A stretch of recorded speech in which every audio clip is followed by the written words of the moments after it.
Hello everyone, hope you're doing well. Today we are in War Thunder, looking at one of the new vehicles from update 1.81. This is the Char 25T. It's another one of the French light tanks. It's ranked for battle rating 6.7 and it joins a lot of brothers, as you can see here in the tank line. You have the AMX-13, you have the AMX-1390, the Char 25T, and also some others. The main thing is, though, it's BR.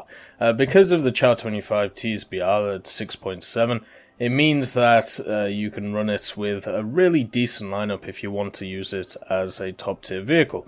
You can run it with the Lorraine 40T, the CA Lorraine, the AMX-13 DCA-40, or the AMX M4. When we look at the tank selection that comes along with the Char 25, it's absolutely insane. Just like it is at the 7.0 lineup with the AMX-50 and the AMX-1390, all of these tanks are just great in War Thunder. Really fun to play, fast-firing guns, some speed behind them, not the best armor, but generally you don't need that. In tank realistic battles, this is where it gets interesting, because you have a choice to make. You have the F4U7, the F8F1B, and the AD4. Everything else is either higher or kinda useless in the form of the PB4Y2. So you have to choose out of these three planes to take. A lot of people will pick the AD4, and probably the F8F1B. The reason why I've been running the F4U7 is to try and get it modded out. That's literally it. If you want to know the optimum lineup to run the Char 25T, I would personally say the Char 25T, Lorraine 40T, CA Lorraine, F8F1B, and the AD4. But if you want a little bit of spice of life, you add in the F4U7 instead. So that's the lineups I would say to actually use this thing. Let's have a look at the stats of the Char 25T. The armor is interesting. So the first thing to understand is you have 30mm on the front here, and then 50mm here. The reason you have 50 is to at least try and protect this driver from something in the front. So you also have 50mm on the bottom. The turret itself is 50 and 30 respectively, in that oscillating turret fashion. On the sides you have 10mm and even 4mm in some parts, with a backup, as you can see here, of 25. On the booty, you have 30mm and 20mm respectively, but because of the weird range of armor on this vehicle, obviously it's very easily penned, but the main thing is, against small arms fire, you're not going to get penned. Some smaller caliber guns, you're not going to get penned, and then if you look on the top here, 20mm, 50mm, 20 again. There are going to be some machine guns and cannons from the air that also will not pen you. The interesting thing as well is that this doesn't suffer from hull break syndrome. I've never been hull broken in this, and let's just have a look at my stats just to show you where I'm at in this machine, I suppose you would say. 69 kills, 51 deaths, 61 battles. So, I haven't been hull broken in this, haven't felt like I'm going to get hull broken. And because of that, it gives an advantage over some of the other light tanks that have just been added. So the BMP2, being able to get hull broken, it basically means that you can survive an extra shot compared to a lot of other light tanks out there, which is nice. It doesn't give you enough armor to be able to, ricochet or, not do damage. Sometimes you will get lucky with this bouncy turret where somebody will maybe hit you here and ricochet, but the majority of the time, you'll get penned, but you won't die.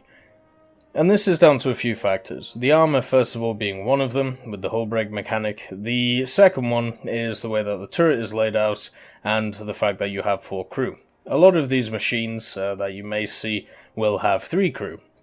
Luckily, with this machine, we have a loader on top of the auto-loader, and because of that, it is quite hard for one shell to kill the whole turret. If your turret in the Char 25T is looking at an enemy and you are trying to shoot it, you either shoot the left side here or the right side here. No matter what side you shoot, you will not knock out or crew knock out this machine.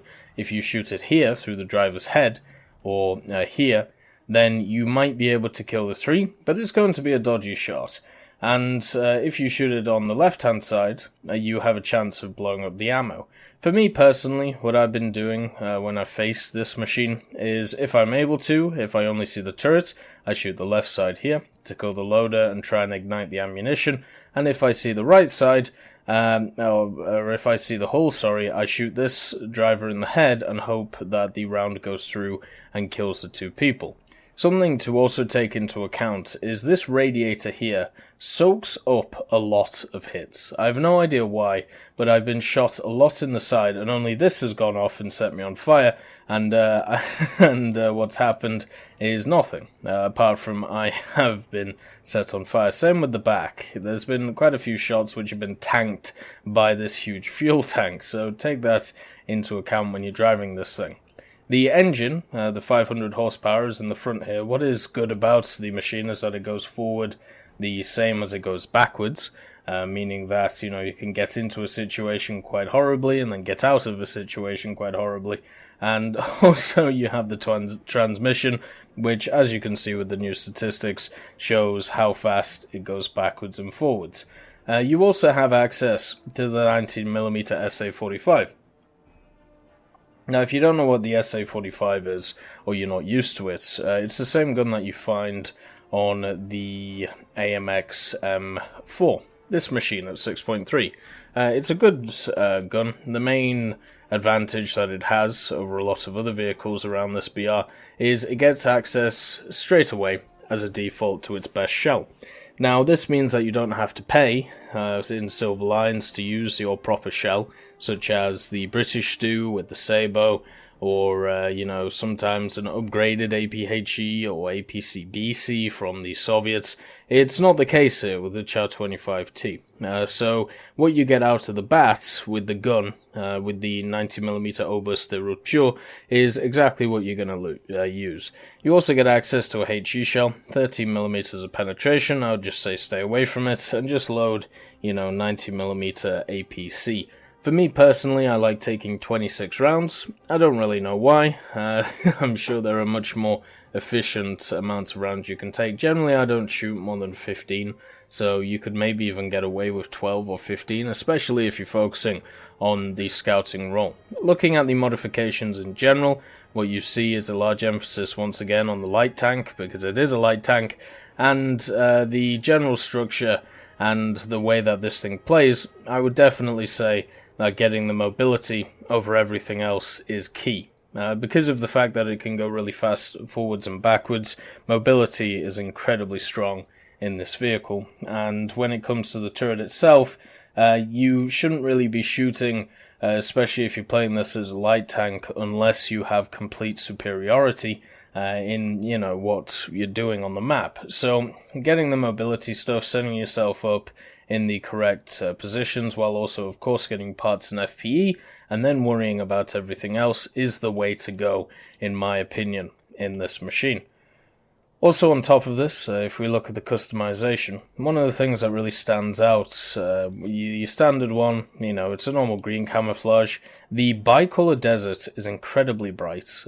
It's very yellow and brown. Then you have the bicolor camouflage, which looks very German, and then you have the tricolor, which looks even more German, and then you have the basic desert, which looks very bland, and then you have, of course, the winter, the one that you can unlock, and the one that you can pay for, the spotted camouflage, which looks a little bit more dainty. Overall, the camouflages look nice. This thing also has -6 gun depression in the front, that is something to look for. Remember, it is an oscillating turret after all. Something to also talk about while we're here is the repair costs. The repair cost of 10,948 is quite high, but when you compare it to the other rank 4 French machines such as the Lorraine 40T, you can see 12,580. CA Lorraine is 3,100 because it's not seen as very good, and then the AMX M4 is sat at 12,850, the AMX 50 at 22,048. It's getting kind of ridiculous, but yeah, the Char 25T is slightly less than all of them, but it's still up there in expense, so that will be something to take into account. Also, if you want to up-tier this thing, I've taken it alongside the 7.0 lineup, and I think it's completely fine. If you have the choice of this or the AMX 1390, I would still take the 1390, which is the next one in the tree at 7.0, as you can see right here, with the 90mm. A lot of people don't like the fact that its turret bobs up and down, and I understand that, but they actually lessened the effect of it over in one of the last little updates we had. So if you didn't like the AMX 1390 before because of its bobblehead, try it again, give it a go. And if you don't like it, then the Char 25T will always be here to make sure that your turret doesn't wobble too much. Anyway, we're going to do a history section on this vehicle, and then we'll get into some gameplay. The Batchats, or the Char 25T, rose to prominence, I suppose, a few years ago because of World of Tanks. The fact that it was a fast, maneuverable vehicle with a bit of firepower, it meant that a lot of content creators and players of the game were able to show off their skill while using the machine. But it isn't just infamous because of that, it's also infamous because it has an interesting story behind it. And so, let's get into it. So, the Batignolles-Chatillon was in the 25-ton weight class, so that is literally why it's called the Char 25T. That's why the AMX 40, AMX 30, you get the picture. It was twice as much as the AMX 13 in weight, and it also featured the 90mm f3 cannon. It was seen as a light-medium hybrid, operated by 4 crew members, and of course being able to reach 65 kilometers an hour.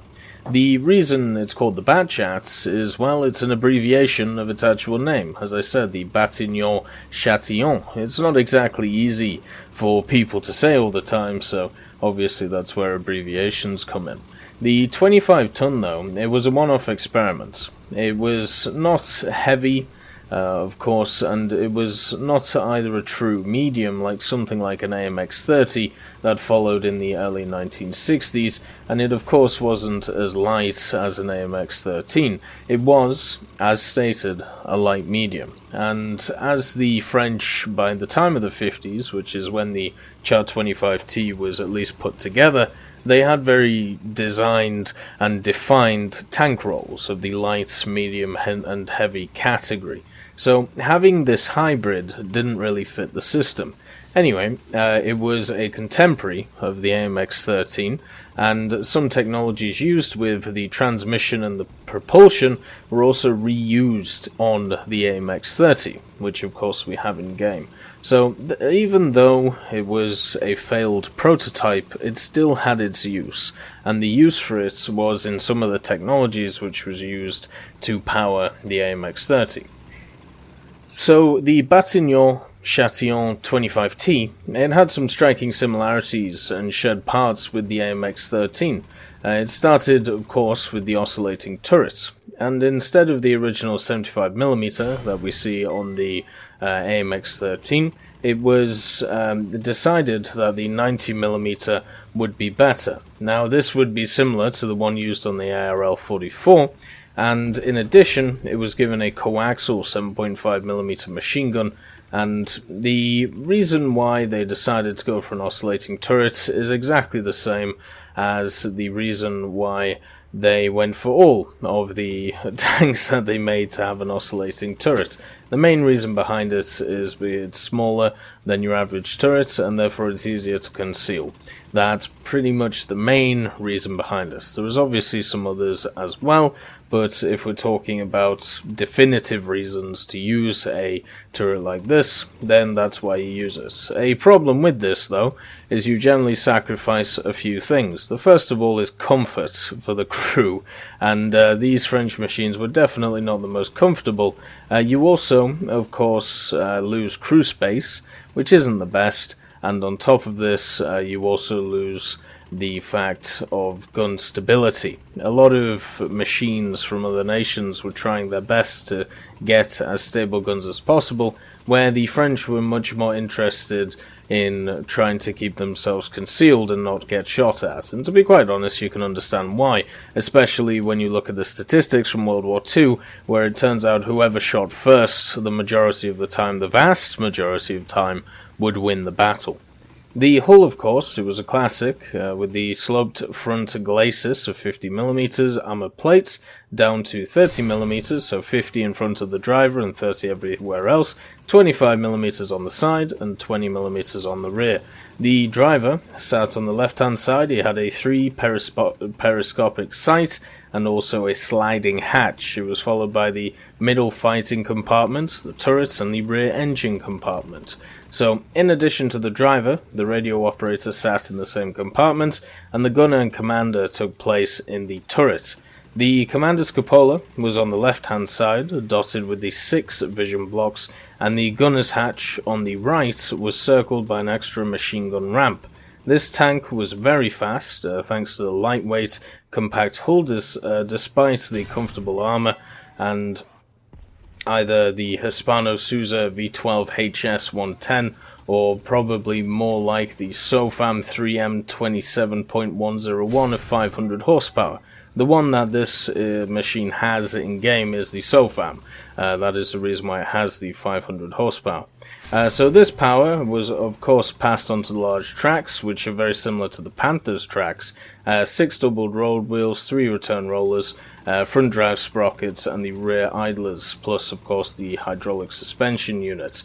It also had the SCR 528F radio, just, on top of everything else. So what actually happened to this machine?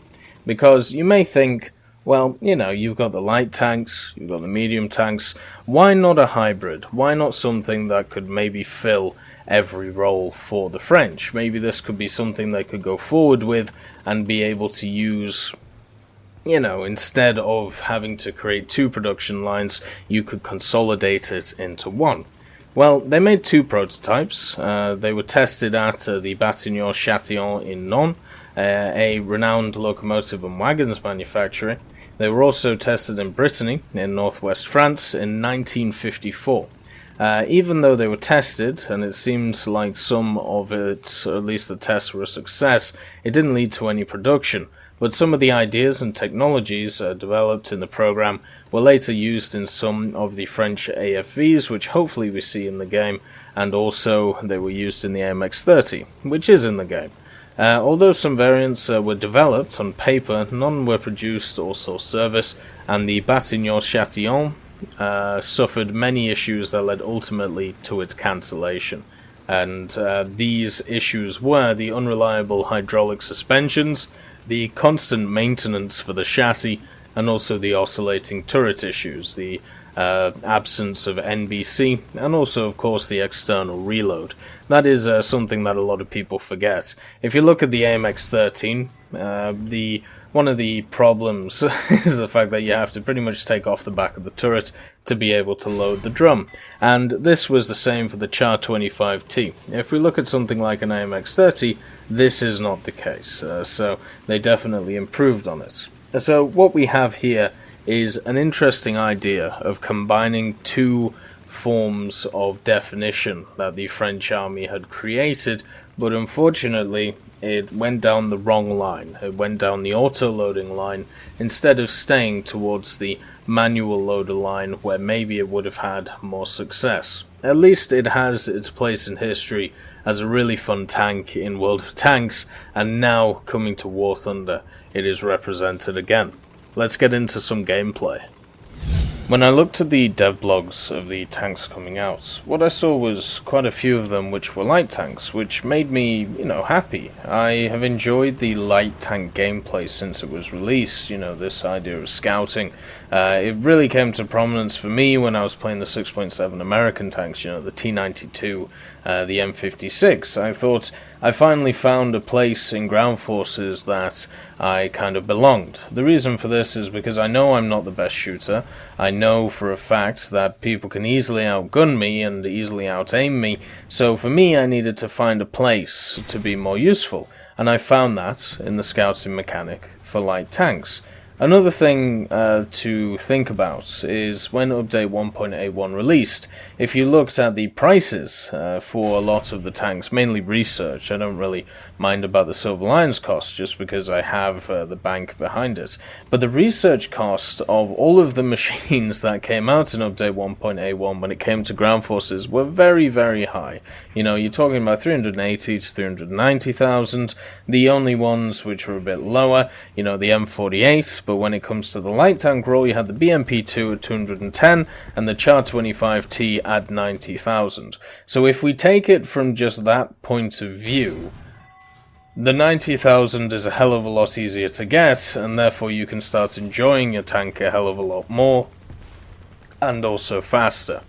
At the same time, you know, because it's a lower BR than the majority of stuff that was added, it means that getting stuff like parts and FPE, horizontal drive, the maneuverability modifications are a hell of a lot easier to do.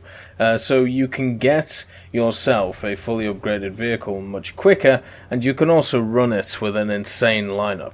Once the French were added, what came along with them was a nice little AP buff, and this made Rank 4 France such a powerhouse. Fast autoloaders, the speed behind them, the stability of the medium tanks. I mean, it wasn't the best, it wasn't as good as the British, but it was good enough. And with the AP pretty much acting like old school APHE, we had a new dominating force on the ground. And the Char 25T adds to that. It really does live up to its historical use. It is a light tank slash medium tank. The fact that this thing actually gets scouting and gets all of the light tank roles kind of surprises me, because this to me is the first light tank that I have felt can compete head-to-head on with its medium counterparts without having to rely on the mechanics which are, you know, specifically for scouting. The way I see scouting is it is an advantage you can gain without having to be as good firepower-wise compared to, you know, the people that you generally fight. Well, with the Char 25T, you've got the speed going forwards and backwards, you know, same acceleration, so you can get in and get out of combat very quickly, or get in and out of places very quickly. You have the gun, which is technically a 6.3 gun, you know, thanks to the MXM4, on a 6.7 smaller, lighter, faster chassis, and therefore you have the acceleration of this thing. And as we know, as you go up the tiers, you know, the triangle of armor, gun, and of course maneuverability and speed, the factor of armor gets less and less and less. And this was massively emphasized by the 6.7, 7.0, 6.3 French tanks when they came in rocking out with their socks out with the AP buffs, the 90s, the 100s, and just tearing face, and they're still doing that to this day. The Char 25T joins them in this long lineage of wrecking face, and the only thing that you have to worry about while using the Char 25T is specific heavy tanks around the 6.7 region. These heavy tanks would be, of course, the T-34 for the Americans, the T-29, and the Tiger II-H. One of the issues with the 90mm that this has is it's not always a one-donk shot. It isn't something that's always going to kill somebody in one hit, but because of the reload of 6.7 seconds, you know, if you do decent damage, you should be able to finish off the target quite easily. But the main thing is the penetration. There are some shots or some tanks which you're not easily going to be able to penetrate. Luckily, you have the speed to be able to get around the side of these tanks and annihilate them. It is one of the funnest tanks I've played in a long time, and this is coming from somebody who's played a lot of the, the light tank genre. Let's compare it to another tank of exactly the same BR, the T-92.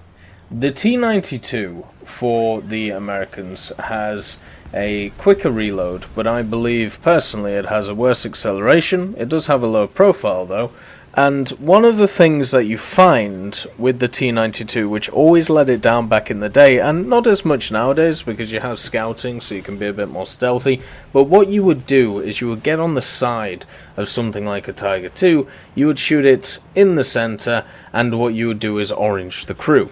and you would just feel awful because the tiger's just going to turn, smash you in the face, and tell you to go on your way. So with this said, let's compare it to the Char 25T. The Char 25T can do exactly what the T92 does, but on top of it has the gun to be able to annihilate that Tiger II very, very quickly. And because of that, it's an incredibly strong tank. Something that the AMX-13s of the game were heavily criticised for is their bobbing action, and even though this has been reduced recently, they still have the issue. Getting a gun on target after stopping with the AMX-13 definitely takes time, and with the Char 25T it doesn't take as much time. Now generally, because of the playstyle I play, scout first, attack second, I don't normally run into these issues, but it is always nice to know that if you do have to come to an abrupt stop, your gun will stabilize faster than some of the others. Because of its light tank nature, this gives it more abilities to be able to be up-tiered. As I said earlier, 7.0 is not a BR which you should be afraid of in this thing, just like with the BMP2 and its 7.7 nature. It means that with the scouting mechanic you can be up-tiered and not have to worry too much, and as you actually go up in the up-tiers, what you'll find is this 90mm scales really well against medium tanks, which is the majority of the meta at 7.7 to 8.7, or even 7.0 to 8.0. So with that said, the Char 25T may be the only vehicle that I have actually enjoyed in this patch. The BMP2 has been fun at killing helicopters and using the ATGMs, but it has quite a lot of drawbacks, which we'll get into when I do the review, mainly cost related and sanity related. But the Char 25T is the only thing that I've played that I can see as a very competitive vehicle, a lot of fun, and also just something that is going to age well because of the fact it has the speed, it has the 90mm, and it has the reload. There isn't anything that could be added to the game mechanics-wise that would make something like this redundant, so it's always going to be a good buy and to have in your garage.